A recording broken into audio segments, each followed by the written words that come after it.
না আমার জামাই তো আমার ডিভোর্স দিয়ে দিব, মোটামুটি সবকিছু রেডি। কি কয় আমার তো মনে হয় কালকেই ডিভোর্স দিয়ে দিব।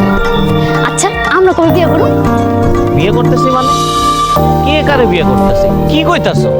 তুমি আর আমি, তোমার জন্যই তো আমার স্বামীকে ডিভোর্স দিতেছি। এই কে কইছে তোমারে তোমার জামাইকে ডিভোর্স দিতে? কি কইতাছো তুমি এগুলা? ডিভোর্স না দিলে আমরা কেমনে বিয়ে করব? আমি তোমারে কইছি যে আমি তোমারে বিয়ে করব? কি কইতাছো তুমি এগুলা? তাহলে এই যে এতদিনের তোমার আমার প্রেম, শোনো, তোমার জামাই আইছিল আমার কাছে, আমি তার কাছে সব স্বীকার করছি, আমি তার কাছে মাপ চাইছি, আমি তারে বলছি ঠিক আছে ভাই, আপনার বউর লগে আমার আর কোনো সম্পর্ক থাকবো না, আপনি আমাকে মাফ করে দেন। আমি কথা দিচ্ছি তারে যে কোনোদিন তোমার লগে আর যোগাযোগ রাখবো না, সরিও কইছি তার। কি কইতাছো তুমি? তাহলে এই যে আমগো এতদিনের প্রেম ভালোবাসা এগুলো, আরে এটা প্রেম কই না, এটা ছিল টাইম পাস। তুমিও ফ্রি ছিলা, আমিও ফ্রি ছিলাম, তুমিও সময় কাটাচ্ছো, আমিও সময় কাটাচ্ছি। শোনো, তোমার জামাই ছিল না, তোমার জামাই বিদেশ ছিল, তখন আমি তার জায়গা পূরণ করছি। এখন তোমার জামাই আসছে, তুমি তার জায়গা পূরণ করো। তাহলে তুমি আমার বিয়ে করবে না? এই, তুমি পাগল হইছো? আমার একটা ফ্যামিলি স্ট্যাটাস আছে, আমি একটা বংশীয় পোলা। তোমার মতো একটা ব্যর্থ মেয়ের সাথে আমি বিয়ে করি, আমার আব্বা মা মানবো? মানবো না। তাহলে তুমি এতদিন আমার সাথে প্রেম করছো কেন? বেঈমান, প্রতারক! এই, কে বেঈমান? কে প্রতারক? আমি যদি বেঈমান হই, আমি যদি প্রতারক, তাইলে তুই কি? তুই তো সহজ সরল স্বামীটার লোকে প্রতারণা করিস নাই, তুই তার সরলতার সুযোগ নিয়ে তাকে সর্বশান্ত করিস নাই, সে কি তোরে কম ভালোবাসছিল? আজ তুই তারে ডিভোর্স দিয়ে আমারই বিয়ে করতে চাস। কাল যদি আমি বিদেশ যাই, তুই তো অন্য কারো লোকে থাকবি, থাকবি না? তার কোনো গ্যারান্টি আছে? এতদিন ধরে তোমার লিগায় এত কিছু করলাম, তুমি যা চাইছো তাই দিছি। আমার স্বামী বানানো টাকা, এত কষ্টের টাকা আমি তোমারে দিছি, তুমি বাইক চাইছো, বাইক কিনা দিছি। আমার এত ভালো শাশুড়ি, ননদ, ভাই, ভাবি, তাকে সবার বিরুদ্ধে গেছি, সমাজের বিরুদ্ধে গেছি। সমাজের মধ্যে ফুটকারি নাই, আমি তোমার লাগে সম্পর্ক রাখছি। এই, কে কইছে তোর এত কিছু করতে? এইসব করণের আগে আমার কাছে একবারও জিজ্ঞাসিলি? তুইও ফাঁকা ছিলি, আমিও ফাঁকা ছিলাম, তুইও ভালো ছিলি, আমিও ভালো ছিলাম, তুইও ঘুরছস ফিরছস, আমিও ঘুরতে ফিরছি। আমি কি তোরে একবারও কইছি যে তোর প্রবাসী স্বামীদের ডিভোর্স দিয়ে আমার কাছে আই? একবারও কইছি তোরে? ফালতু মায়া কথা। শোন, তোর স্বামী আমার কাছে আসছিল, সে যখন আমার কাছে আসছে আমি বুঝছি যে আসলেই কষ্ট পাচ্ছি। দোষ তোরও ছিল, দোষ আমারও ছিল।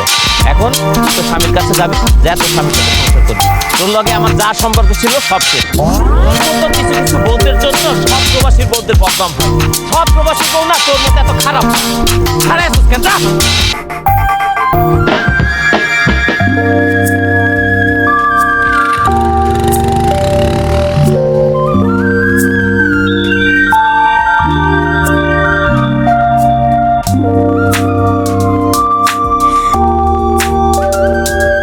আমি তো বুঝতে পারিনি, আমার ভুল হয়ে গেছে। তুমি আমার এই শেষবারের মতো ক্ষমা করে দাও। কিসের ক্ষমা? তোর কারণে আমরা দুটা পরিবারের মান যে আমরা মানুষের সামনে মুখ দেখাতে পারি না। তোর কোনো ক্ষমা নাই? তুই না ডিভোর্স চাইছিলি? ডিভোর্স চাই না, আমার ডিভোর্স লাগবে না। আমি চাই, আমি চাই। স্ত্রীর চাওয়া পূরণ করা প্রত্যেকটা স্বামীর দায়িত্ব এবং কর্তব্য। একটা পুরুষ তার সংসারের সুখের জন্য কত পরিশ্রম করে, কত কষ্ট করে। আর প্রবাসী হলে তো কথাই নাই। প্রবাসীর দুঃখের কথা, প্রবাসীর কষ্টের কথা কে শুনে? একজন প্রবাসী বিদেশ করে, তার বাচ্চা, তার পরিবার দেশে রেখে যায়, কিন্তু সেই প্রবাসী যখন শুনে তার পরিবার, তার স্ত্রী অন্য জায়গায় প্রেমে জড়িত হয়েছে, এর চেয়ে কষ্টের, এর চেয়ে দুঃখের একজন প্রবাসী আর কিছু হইতে পারে না। তুমি আমার কাছে মুক্তি চাইছিলে না? চাই না, আমি আমার মুক্তি চাই না। বাবারে, মানুষ মাত্রাই তো ভুল করে। ও যখন নিজের ভুল বুঝতে পারছে, ওরে শুধরানোর একটা সুযোগ দে। আর তাছাড়াও একটা প্রতারকের পাল্লায় পড়ছিল। আমরা দুইজনের ক্ষমা করে দিছি, পারলে তুইও ক্ষমা করে দিবি। না মা, কারে ক্ষমা করবা তুমি? কারে মুক্তি দিতেছে? আমি দেশে আসার পর থেকে একটা দিন বাকি ছিল না মা, একটা দিন বাদ ছিল না। প্রত্যেকটা দিন আমি তার কাছে গেছিলাম, তারে হাত জোর করে কইছিলাম, তারে বোঝানোর চেষ্টা করছিলাম।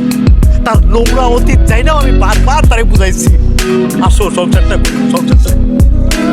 আমি ওর হাতে ধরার বাকি ছিল, পায়ে ধরার বাকি ছিল, ওর পরিবারের সবার কাছে হাতে পায়ে ধরে ওর বোঝানোর চেষ্টা করছিলাম না, কিন্তু আমার সাথে কুত্তার মতো ব্যবহার করছে। আমার দূর দূর করে তাড়াই দিছিল মা, আমার কুত্তার মতো ব্যবহার করছে। আর জীবনও এমন ভুল হইব না, খালি এইবারের মতো তুমি আমারে মাফ কইরা দাও। না,